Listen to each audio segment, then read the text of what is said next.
আসসালামু আলাইকুম। প্রিয় বোন আমার,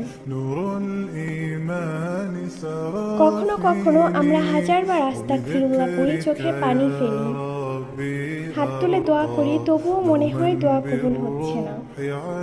তখন আমাদের হৃদয় ভেঙে যায়, বুকটা একটা অদ্ভুত অভিমানে ভারী হয়ে ওঠে। মনে হয় আমি তো ডাকছি, আমি তো ক্ষমা চাচ্ছি, তাহলে আমার রব কেন শুনছেন না? এই কষ্টের অনুভূতিটা খুব স্বাভাবিক, কিন্তু এর পেছনের সত্যটা অত্যন্ত গভীর এবং ভালোবাসায় জড়ানো।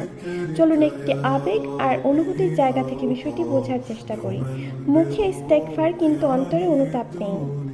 শুধু মুখে আস্তাগফিরুল্লাহ বললেই যথেষ্ট নয়। যখন হৃদয় সত্যিকার অর্থে নিজের ভুলের জন্য কাঁদে, তখন সেই ইস্তেগফার আসমান পর্যন্ত পৌঁছে যায়। গুনাহ ছাড়ার ইচ্ছা না থাকা, একই গুনাহ বারবার করে আবার ইস্তেগফার করলে আমাদের তওবা দুর্বল হয়ে যায়। আল্লাহ ক্ষমাশীল, কিন্তু তার কাছে ফেরার আন্তরিক চেষ্টাও দরকার। হারাম উপার্জন, যে খাদ্য, পোশাক বা উপার্জনে হারামের প্রভাব থাকে, তা দোয়া কবুলের পথে বড় বাধা হয়ে দাঁড়ায়। তাই নিজের রিজিক হালাল করার চেষ্টা করুন। তাড়াহুড়া করা, আমরা চাই আজ দোয়া করলাম কালই ফল পেয়ে যাই, কিন্তু আল্লাহর সময় আমাদের সময়ের মতো নয়। কখনো তিনি অপেক্ষা করান, কারণ তিনি আরো ভালো কিছু দিতে চান। 5. মানুষের হক নষ্ট করা, কারো মন ভেঙে দিয়ে, কারো প্রাপ্য মেরে দিয়ে, কারো চোখের পানি ঝরিয়ে শুধু ইস্তেগফার করলেই সব ঠিক হয়ে যায় না বোন আমার। মানুষের হক আদায় করাও জরুরি। আল্লাহর উপর পূর্ণ ভরসা না থাকা,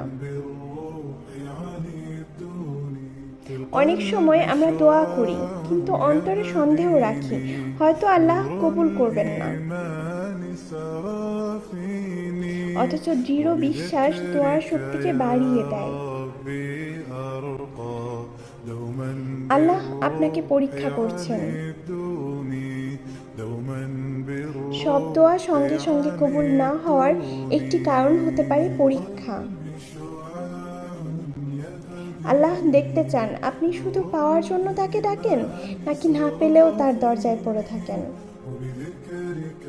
মনে রাখবেন, আপনার একটি আস্তাগফিরুল্লাহ আল্লাহর কাছে হারিয়ে যায় না। তাই হতাশ হবেন না, আস্তাগফিরুল্লাহ পড়তে থাকুন, তওবা করতে থাকুন, আর বিশ্বাস রাখুন আল্লাহ যখন দেবেন, সবচেয়ে সুন্দর সময়ে দেবেন।